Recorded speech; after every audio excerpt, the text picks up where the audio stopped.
Genius math bye Tomar sir में आज हम आपके लिए इंग्लिश सब्जेक्ट का एक वीडियो लेकर के आए हैं जो कि क्लास 9 to 12 के लिए बहुत ही इम्पोर्टेंट टॉपिक है।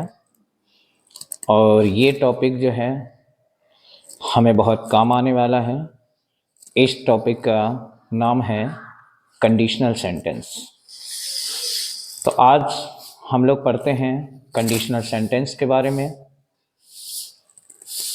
तो बिना देरी किए हुए चलिए स्टार्ट करते हैं कंडीशनल सेंटेंस।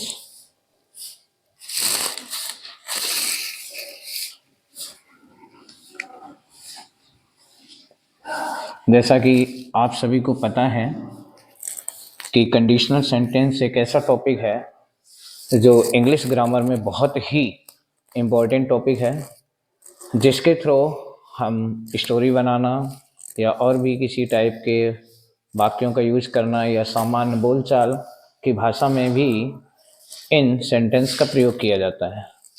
तो चलिए आज सीखते हैं कंडीशनल सेंटेंस।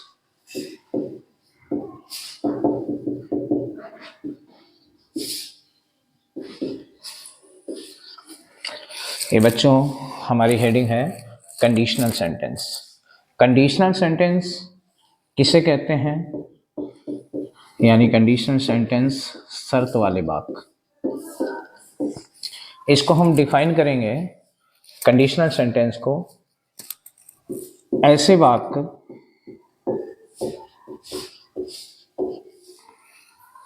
जिनसे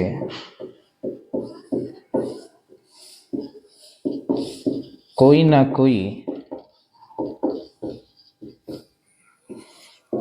शर्त प्रकट हो,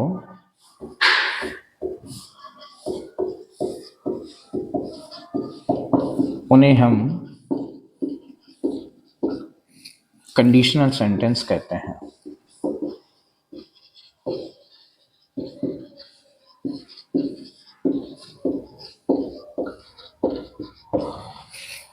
तो बच्चों कंडीशनल सेंटेंस किसे कहते हैं? ऐसे वाक्य जिनसे कोई ना कोई शर्त प्रकट होती है, हम उन्हें कंडीशनल सेंटेंस कहते हैं।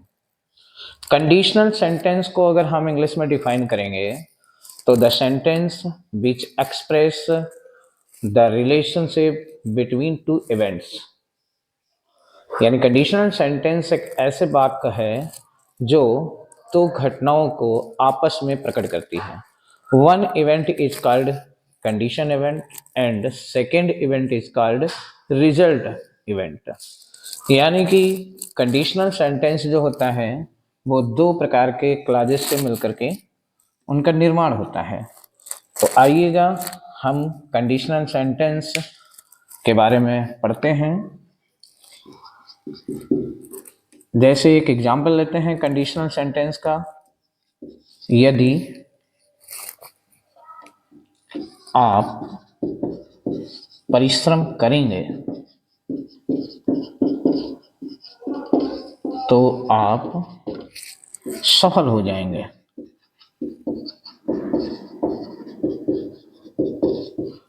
तो ये हमारा उदाहरण है कंडीशनल सेंटेंस का। यदि आप परिश्रम करेंगे तो आप सफल हो जाएंगे। तो बच्चों इस तरीके से हमने सीखा है कि कंडीशनल सेंटेंस किसे कहते हैं। कंडीशनल सेंटेंस हम उन वाक्यों के कहते हैं जिनसे किसी ना किसी प्रकार की कोई शर्त प्रकट होती है, उन्हें हम कंडीशनल सेंटेंस कहते हैं। जैसे यदि आप परिश्रम करेंगे तो आप सफल हो जाएंगे। तो इसमें कंडीशन हो रही है कि यदि आप परिश्रम करेंगे तो आप सफल हो जाएंगे। कंडीशनल सेंटेंस जो होता है दो क्लॉजेस से मिलकर बनता है। तो देखिए बच्चों कंडीशनल सेंटेंस जो होता है वो दो क्लॉज से मिलकर के बनता है। नंबर 1 क्लॉज होती है कंडीशन क्लॉज और नंबर 2 क्लॉज होती है आपकी रिजल्ट क्लॉज।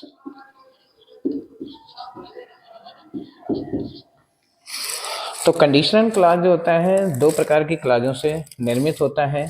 एक कंडीशन क्लॉज होती है और दूसरी रिजल्ट क्लॉज होती है। कंडीशन क्लॉज को हम बोलते हैं शर्त वाला उपवाक्य और रिजल्ट क्लास को हम बोलते हैं परिणाम वाला उपवाक।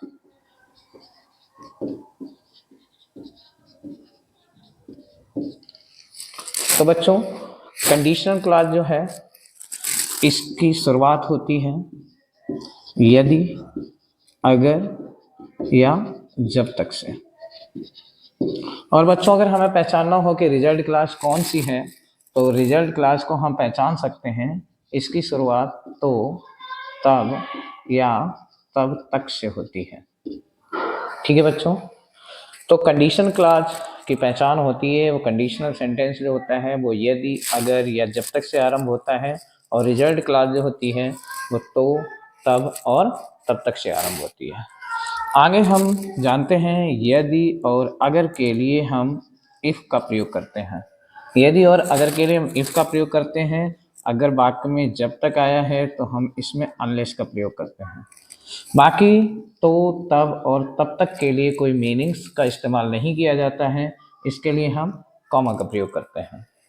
तो ठीक है बच्चों, ये हमने देखा है कि कंडीशन क्लास जो होती है वो यदि, अगर और जब तक से प्रारंभ होती है, और जो रिजल्ट क्लास होती है वो तो, तब और तब तक से आरंभ होती है। अब हम बात कर लेते हैं कि आपकी जो कंडीशन क्लास है और जो रिजल्ट क्लास है उसका एक एग्जाम्पल देखते हैं कि किस प्रकार से हम पहचानते हैं कि जो कंडीशनल सेंटेंस है वो दो क्लासों से निर्मित है। तो कंडीशन क्लास कौन सी है और रिजल्ट क्लास कौन सी है। जैसे मैंने अभी आपको बताया है, यदि आप मेरे पास आएंगे, यदि आप मेरे पास आएंगे तो मैं आपकी मदद करूंगा, तो मैं आपकी मदद करूंगा। तो देखिएगा बच्चों, ये कंडीशनल सेंटेंस है और ये दो क्लासेस से मिलकर के निर्मित है। कंडीशनल सेंटेंस जैसा कि मैंने आपको बताया है, कंडीशनल सेंटेंस यदि, अगर और जब तक से प्रारंभ होता है। तो यदि आप मेरे पास आएंगे, ये आपकी जो है कंडीशनल क्लॉज है, यानी कंडीशन क्लॉज है। और दूसरी जो रिजल्ट क्लॉज जो तो या तब तक से आरंभ होती है, तो ये आपकी दूसरी क्लॉज है। तो इस क्लॉज को हम बोलते हैं कंडीशन क्लॉज और इस क्लॉज को हम बोलते हैं रिजल्ट क्लॉज। अतः कंडीशनल सेंटेंस जो है वो दो क्लॉजेस से मिलकर के बनता है। तो अब हम बात कर लेते हैं कि कंडीशनल सेंटेंस को बनाते कैसे हैं। अब जरा ध्यान देना कि कंडीशनल सेंटेंस का निर्माण करते समय हमें किन रूलों का प्रयोग करना पड़ता है। तो आइए हम उनकी बात कर लेते हैं। रूल नंबर फर्स्ट है आपका, यदि कंडीशनल सेंटेंस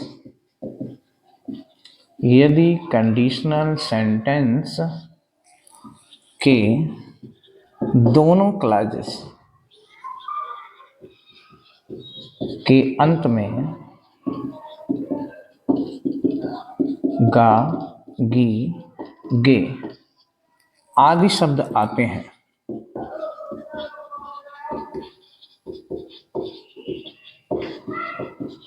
तो हम कंडीशन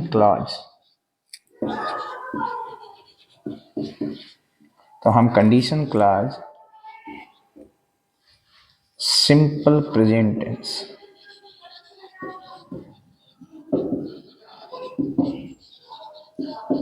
टेंस में बनाते हैं तथा रिजल्ट क्लॉज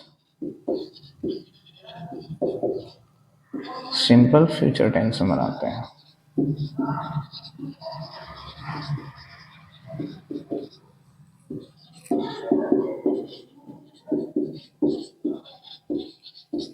तो जैसा कि बच्चों पहला रूल है कि यदि कंडीशनल सेंटेंस के दोनों क्लॉजेस के अंत में गा, गी, गे आदि शब्द आते हैं, तो जो कंडीशन क्लॉज होती है उसको हम प्रेजेंट इंडेफिनिट टेंस में बनाते हैं, तथा जो रिजल्ट क्लॉज यानी परिणाम वाली क्लॉज होती है उसको हम सिंपल फ्यूचर टेंस में बनाते हैं। जैसा कि देखिएगा इस प्रकार का ये एग्जाम्पल दिया गया है, यदि तुम कठिन परिश्रम करोगे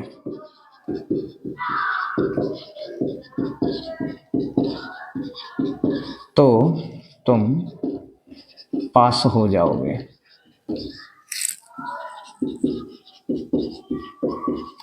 तो हम इसमें देखते हैं कि जो कंडीशन क्लाज है और जो रिजल्ट क्लाज है, दोनों क्लाजों के अंत में गागी के शब्द लगा हुआ है। यदि तुम कठिन परिश्रम करोगे, तो इस क्लाज के अंत में भी गा आया है, तो तुम पास हो जाओगे, इस क्लाज के भी अंत में गा आया है। अतः यदि दोनों क्लाजेस के अंत में गा, गी, गे में से कोई भी शब्द अगर मिल जाता है तो हम कंडीशन क्लाज को सिंपल प्रेजेंट टेंस में बनाते हैं और रिजल्ट क्लाज को सिंपल फ्यूचर टेंस में बनाते हैं।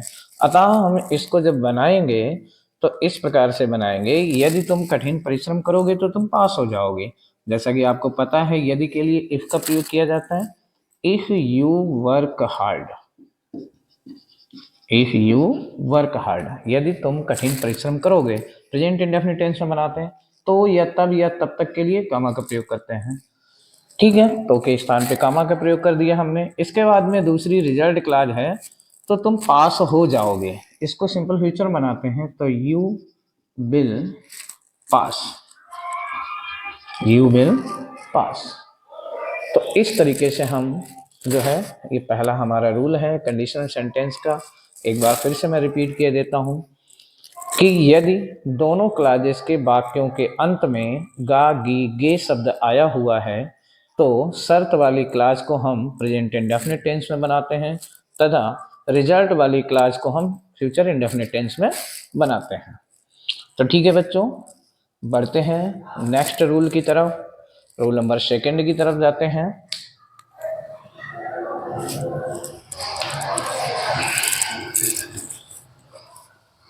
तो बच्चों देखिएगा हमारा दूसरा रूल क्या है।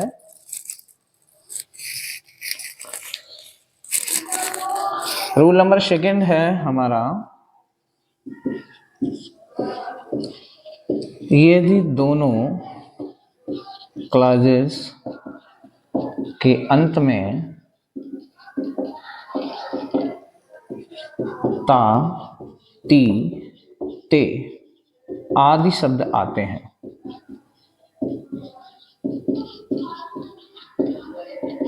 रूल है आपका, यदि दोनों क्लाजेस के वाक्यों के अंत में ता, ती, ते आदि शब्द आते हैं तो इसको हम कैसे बनाते हैं।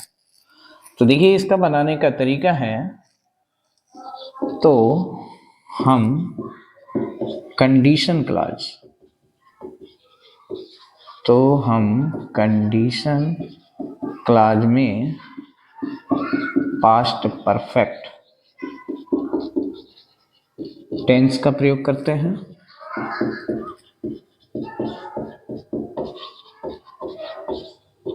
तथा रिजल्ट क्लॉज में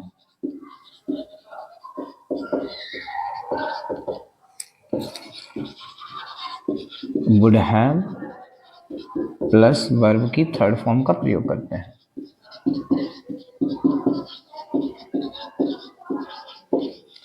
ठीक है बच्चों, तो हमारा सेकेंड रूल कौन सा है कि यदि कंडीशनल सेंटेंस के दोनों क्लॉजेस के अंत में ता, ती, ते आदि शब्द आते हैं तो कंडीशन क्लॉज को हम पास्ट परफेक्ट टेंस में बना लेते हैं तथा रिजल्ट क्लॉज में would plus have plus verb की थर्ड फॉर्म का प्रयोग करते हैं। देखिएगा किस प्रकार से, इसका एग्जाम्पल देखते हैं। अगर राम ने कठिन परिश्रम किया होता तो उसे अच्छे अंक प्राप्त होते। ठीक है बच्चों, एग्जाम्पल क्या है कि अगर राम ने कठिन परिश्रम किया होता तो उसे अच्छे अंक प्राप्त होते। अतः दोनों क्लॉजेस के अंत में तातीते आया हुआ है। देखिए कंडीशन जो क्लास है अगर राम ने कठिन परिश्रम किया होता, तो लास्ट में ता आया हुआ है। रिजल्ट क्लास क्या है, तो उसे अच्छे अंक प्राप्त होते, इसके भी लास्ट में ता आया हुआ है। तो अतः जब दोनों क्लासेस के अंत में ता ती ते आता है, तो जो कंडीशन क्लाज होती है उसको हम पास्ट परफेक्ट टेंस में बनाते हैं, तथा जो रिजल्ट क्लाज होती है उसमें हम वुड हैव प्लस वर्ब की थर्ड फॉर्म का प्रयोग करते हैं। तो आइए देखिएगा कैसे बनता है। अगर राम ने कठिन परिश्रम किया होता, if Ram had worked hard, if Ram had worked hard, तो के लिए कामा का प्रयोग करते हैं, उसे अच्छे अंक प्राप्त होते हैं। he would have got good marks। ठीक है, तो एक बार फिर से देख लेते हैं। अगर राम ने कठिन परिश्रम किया होता तो उसे अच्छे अंक प्राप्त होते हैं। तो if Ram had worked hard, फिर comma, he would have got good marks. एक एग्जाम्पल और देखते हैं इसका किस प्रकार से। तो आपको याद रखना है कि अगर दोनों क्लासेस के अंत में ता ती ते शब्द आया हुआ है तो कंडीशन क्लाज में हम पास्ट परफेक्ट का प्रयोग करते हैं, यानी कि हैड प्लस वर्ब की थर्ड फॉर्म लगाते हैं। तो जो रिजल्ट क्लाज होती है उसमें हम वुड हैव प्लस वर्ब की थर्ड फॉर्म का प्रयोग करते हैं। जैसे कि दूसरा एग्जाम्पल लेते हैं, यदि पुलिस समय पर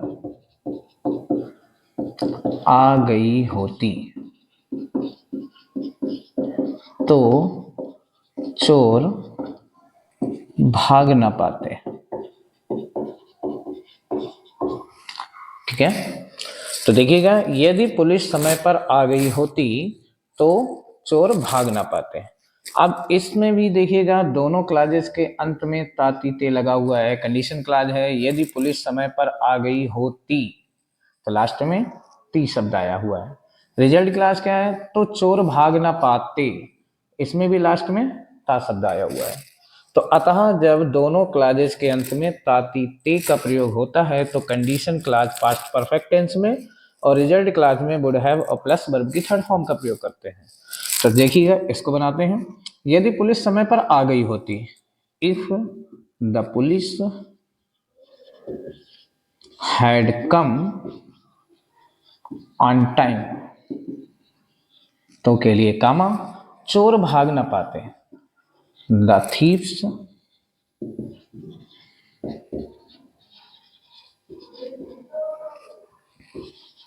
would not have run away।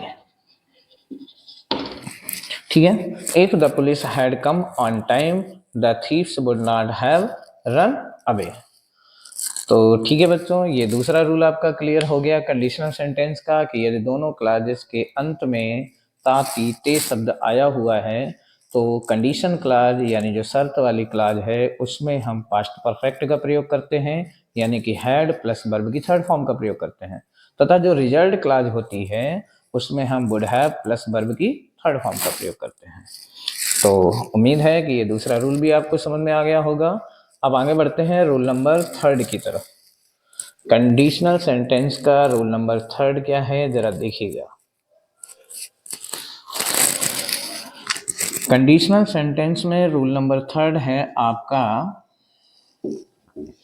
यदि शर्त वाली क्लॉज, यदि शर्त वाली क्लॉज काल्पनिक हो, यदि शर्त वाली क्लॉज काल्पनिक हो या कोई असंभव कार्य दिया गया हो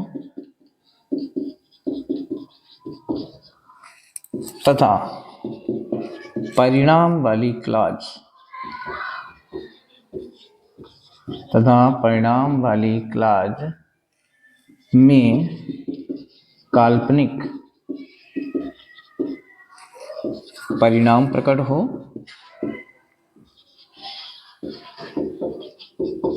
या असंभव परिणाम प्रकट होता है।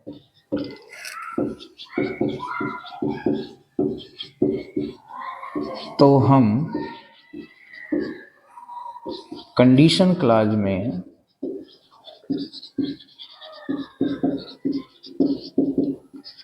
वर का प्रयोग करते हैं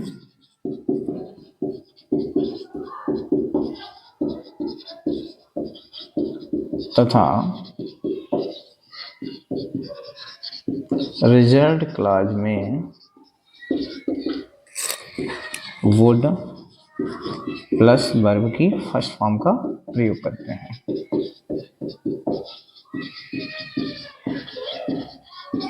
ठीक है, अगला रूल हमारा कह रहा है कि यदि शर्त वाली क्लास से कोई ऐसी शर्त प्रकट हो जो कि काल्पनिक हो, शर्त वाली क्लास से कोई ऐसी शर्त प्रकट हो जो कि काल्पनिक हो, या ऐसा कोई कार्य प्रकट हो रहा हो जो कि असंभव हो, तथा रिजल्ट वाली क्लास से यानी कि परिणाम वाली क्लास से भी ऐसा परिणाम प्रकट हो रहा हो जो काल्पनिक हो या असंभव परिणाम हो, तो ऐसे वाक्यों को बनाते समय हमें क्या करना है कि जो कंडीशन क्लॉज है उसमें हम वर का प्रयोग करते हैं तथा जो रिजल्ट क्लॉज है उसमें हम वुड प्लस वर्ब की फर्स्ट फॉर्म का प्रयोग करते हैं।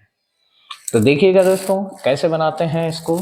जैसे कि एग्जाम्पल है, यदि मैं एक राजा होता,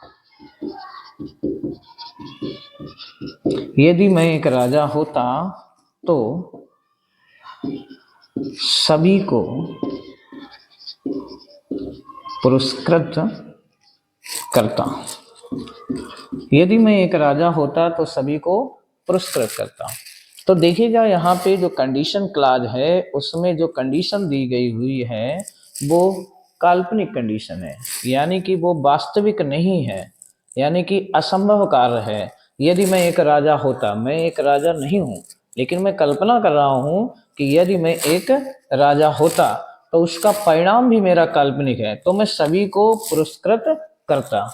अब एक चीज जो है यहाँ पे थोड़ा आप कंफ्यूज हो सकते हैं कि इससे पहले जो मैंने रूल लिखवाया है उसमें मैंने आपको ये बताया है कि यदि दोनों क्लाजेस के अंत में तातीते लगा हुआ है, तो देखिएगा इसमें भी दोनों क्लाजेस के अंत में तातीते लगा हुआ है।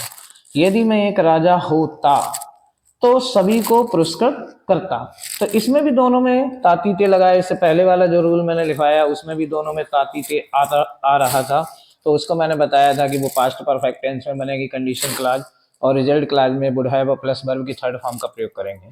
तो इसमें भी तातीते आया, लेकिन आपको कंफ्यूज नहीं होना है।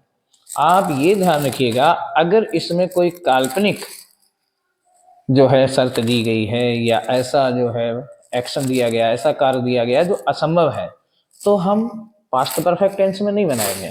अगर काल्पनिक कोई शर्त दी गई है और काल्पनिक परिणाम दिया गया है तो हम ऐसे वाक्यों में कंडीशन क्लॉज में वर का प्रयोग करते हैं तथा रिजल्ट क्लॉज में वुड प्लस वर्ब की फर्स्ट फॉर्म का प्रयोग करते हैं। तो देखिएगा इसको कैसे बनाते हैं। यदि मैं एक राजा होता, यानी if I were a king, if I were a king तो के लिए कामा लगाइए, तो सभी को पुरस्कृत करता। तो I would reward to all, यानी यदि मैं एक राजा होता तो सभी को पुरस्कृत करता। If I were a king फिर comma I would reward to all. ठीक है, तो ये हमारा अगला रूल था कि अगर कंडीशनल सेंटेंस में कंडीशन क्लॉज से ऐसी शर्त प्रकट होती है जो कि काल्पनिक है या असंभव है तथा परिणाम वाली क्लॉज से ऐसा परिणाम प्रकट होता है जो कि काल्पनिक है या असंभव है, तो ऐसे वाक्यों में हम क्या करते हैं, जो कंडीशन क्लॉज होती है उसमें हम वर का प्रयोग करते हैं, चाहे आपका सब्जेक्ट कुछ भी हो। यहाँ पे सब्जेक्ट आई था या इसके स्थान पे कोई भी सब्जेक्ट हो तो हम वर का ही प्रयोग करेंगे, तथा जो रिजल्ट वाली क्लास है उसमें हम वुड का प्रयोग करेंगे तथा वर्ब की फर्स्ट फॉर्म का प्रयोग करते हैं। एक एग्जाम्पल और देखते हैं इसी टाइप का।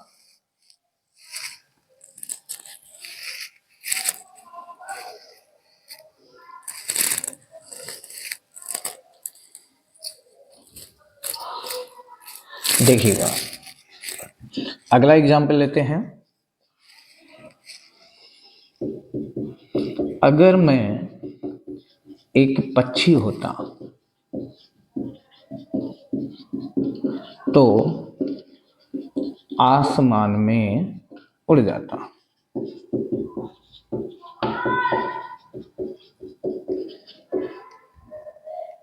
देखिएगा, अगर मैं एक पक्षी होता तो आसमान में उड़ जाता, इसमें भी जो कंडीशन क्लॉज है उसमें काल्पनिक जो है कंडीशन है, क्योंकि मैं कल्पना कर रहा हूं, मैं पक्षी हूं नहीं, या मैं कल्पना कर रहा हूं कि अगर मैं एक पक्षी होता तो उसका परिणाम क्या होता कि मैं आसमान में उड़ जाता। तो हमारी शर्त भी काल्पनिक है और हमारा परिणाम भी काल्पनिक है, अतः हम इसमें जो है कंडीशन क्लॉज में वर का प्रयोग करेंगे तथा रिजल्ट क्लॉज में वुड प्लस वर्ब की फर्स्ट फॉर्म का प्रयोग करेंगे। तो अगर मैं एक पक्षी होता, if I were a word, तो के लिए कामा का प्रयोग करेंगे, I would fly in the sky. ठीक है बच्चों, तो अगर मैं एक पक्षी होता तो मैं आसमान में उड़ जाता। If I were A bird I would fly in the sky. तो उम्मीद है कि आपको ये वाला भी रूल समझ में आ गया होगा। नेक्स्ट रूल की तरफ आगे बढ़ते हैं। नेक्स्ट रूल की तरफ आगे बढ़ते हैं और देखते हैं अगला रूल क्या है।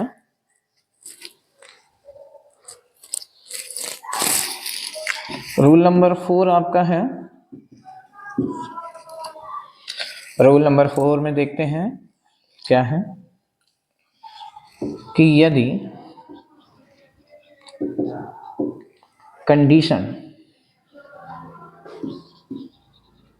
क्लॉज से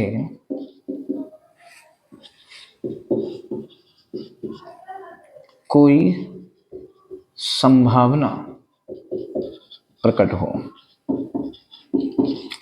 यदि कंडीशन क्लॉज से कोई संभावना प्रकट हो तथा रिजल्ट क्लॉज में उस संभावना के प्रति कोई सावधानी बताई गई हो,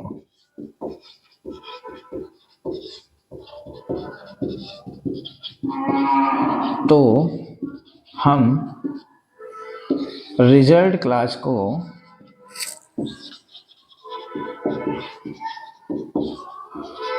पहले बनाते हैं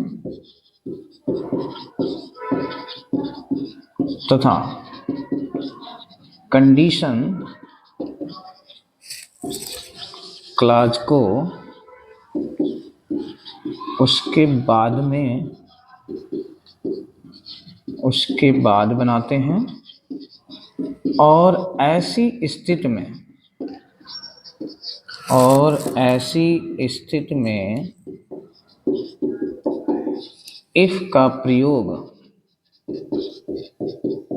ना करके इन केस ऑफ का प्रयोग करते हैं। इन केस ऑफ का प्रयोग करते हैं। तो देखिए बच्चों, अगला रूल हमारा है कि यदि कंडीशन क्लॉज से कोई संभावना प्रकट हो, यदि हमारे शर्त वाले उपवाक्य से कोई संभावना प्रकट हो रही है और रिजल्ट वाले उपवाक्य में उस संभावना के प्रति सावधानी बताई गई हो, तो ऐसी स्थिति में हम क्या करते हैं, रिजल्ट क्लॉज को पहले बनाते हैं तथा जो शर्त वाली क्लॉज है उसको हम बाद में बनाते हैं। अब हम क्या करते हैं, अब हम इफ का प्रयोग ना करके इन केस ऑफ का प्रयोग करते हैं। देखिएगा कैसे। एग्जाम्पल है आपका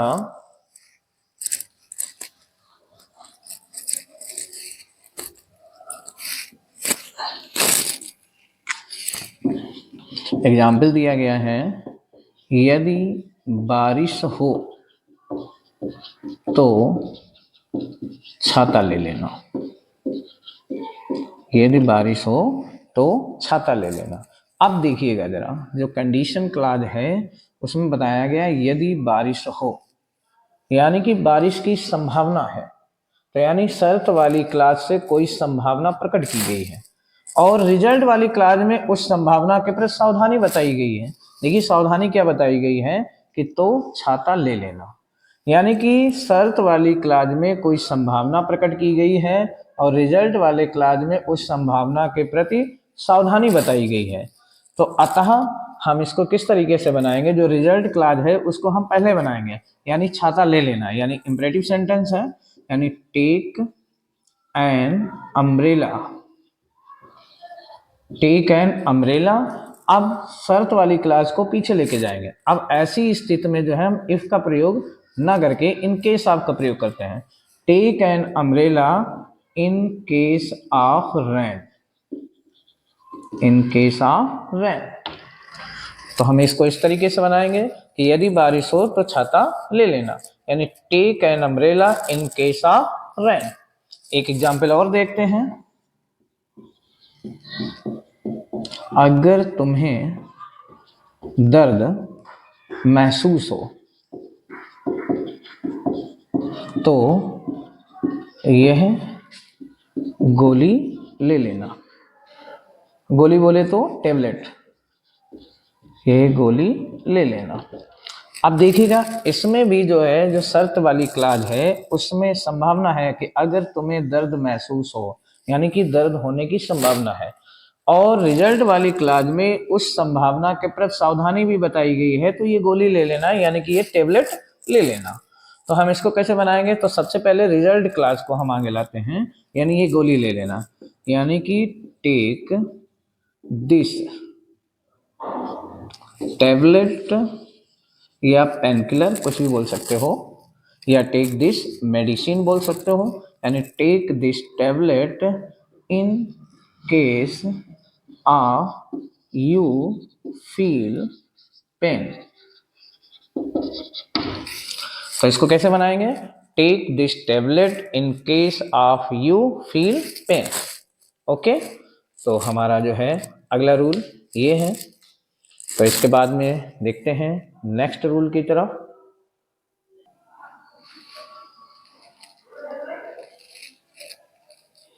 तो देखिए दोस्तों, अगले रूल की तरफ आगे बढ़ते हैं। अगला रूल हमारा क्या कह रहा है,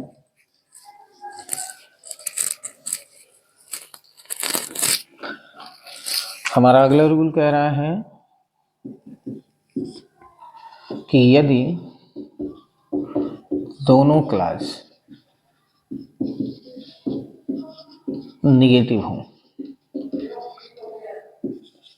यदि दोनों क्लास निगेटिव हो तथा शर्त वाला वाक्य जब तक से आरंभ हो,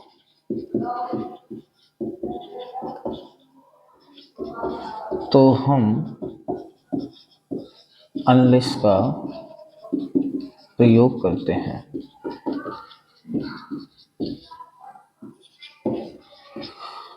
तो एग्जाम्पल देखते हैं कि अगर दोनों क्लास जो है निगेटिव होते हैं तो हम उसको कैसे बनाते हैं। एग्जाम्पल है, जब तक आप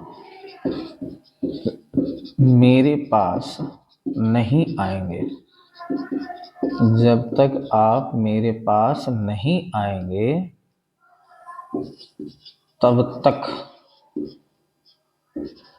मैं आपकी मदद नहीं करूंगा।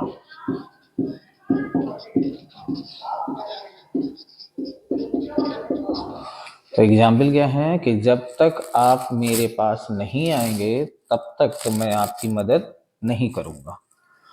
तो इसमें देखिएगा दोनों क्लास जो है वो निगेटिव है।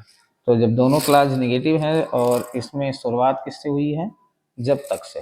मैंने आपको स्टार्टिंग में ही बताया था कि अगर कंडीशन सेंटेंस की शुरुआत यदि और अगर से होती है तो हम उसके लिए इफ का प्रयोग करते हैं, और अगर कंडीशन क्लास की शुरुआत जब तक से होती है उसके लिए हम अनलेस का प्रयोग करते हैं।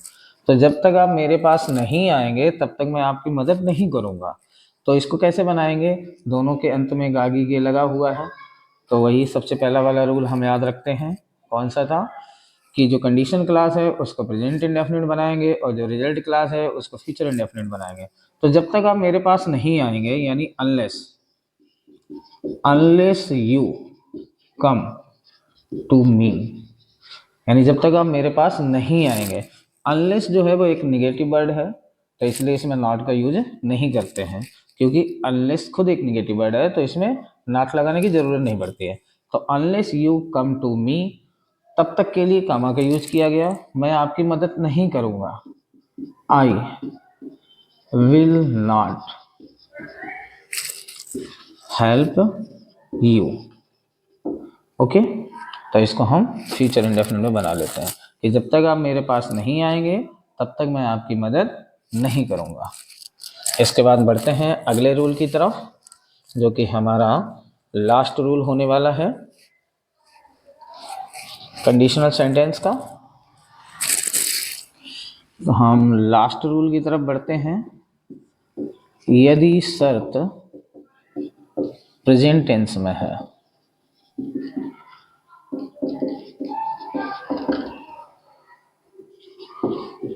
यदि शर्त प्रेजेंट टेंस में है तो वाक्य भी प्रेजेंट टेंस में ही बनेगा।